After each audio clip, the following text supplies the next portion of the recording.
একটা বিয়ে, একটা ডিভোর্স, আবার দ্বিতীয় বিয়ে। এতে করে অনেকের জীবন পৃথিবীতে বেঁচে থাকতে জাহান্নামের মতো হয়ে যায়।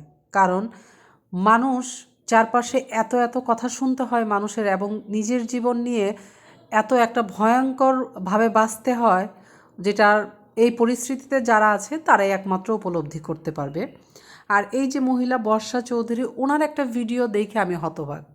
উনি বলছেন উনি নাকি ওনার জীবনে কখনো কোনো অন্যায় করেনি। উনি হয়তো বা এটা ভাবতেই পারে, তবে উনি সবচেয়ে অন্যায় করেছে কার সাথে জানেন? দুইটা বাচ্চার সঙ্গে।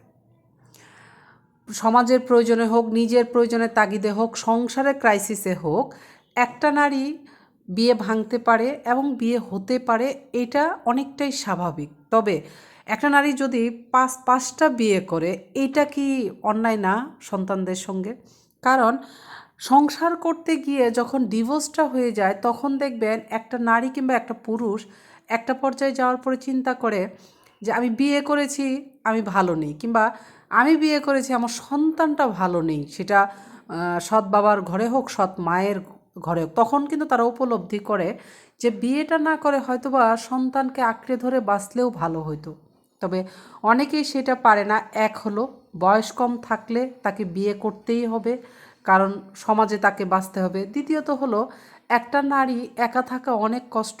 আরেকটা হলো টাকা পয়সা। জীবনে একটা নারী যদি কিছু না করে তার তো বাঁচতে হবে, আর যতদিন বাঁচতে হবে টাকা, বস্ত্র, বাসস্থান, খাদ্য এসব তার লাগবেই। সেই তাগিদে হলেও একজন মানুষের বিয়ে করতে হয়। সেহেতু এই যে বর্ষা চৌধুরী, উনি বেশ ভালো টাকা ইনকাম করে, ওনাকে বেশ সবাই চিনে অনলাইনে। তাহলে উনি যদি বাচ্চাটা হওয়ার পরে, ছেলে বাচ্চাটা হওয়ার পরে, এটা মনে হয় তার তৃতীয় বিয়ে ছিল না দ্বিতীয় বিয়ে, সে কিন্তু তার সন্তানদের নিয়ে আঁকড়ে ধরে বাঁচতে পারতেন। কারণ তাকে যতটুকু বোঝা যায় মোটামুটি অনেকটাই বয়স হয়ে গেছে।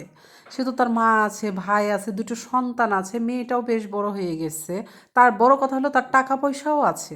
তাহলে তার পাঁচটা বিয়ে করে সে অন্যায় তো করেছে সে সন্তানদের সঙ্গে। কারণ প্রথম ঘর ভাঙার পরে দ্বিতীয় ঘর গড়ার পরে সন্তানদের ভিতরে অনেকটাই কিন্তু এটা নিয়ে মানসিক একটা প্রেশার আসে।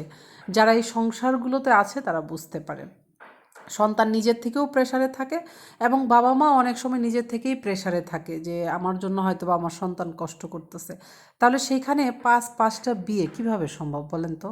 আবার সে বলে সে নাকি অন্যায় করে নাই। এখানে আরেকটা কথা আছে, তার জায়গায় সে ঠিক আছে। সে যে বলল যে সে অন্যায় করে না, এটা ঠিক আছে। কারণ কিছু কিছু পুরুষ এবং মহিলা দেখবে একটার পর একটা বিয়ে করতে থাকে, বাচ্চা ফুটাইতে থাকে, বিয়ে করতে থাকে।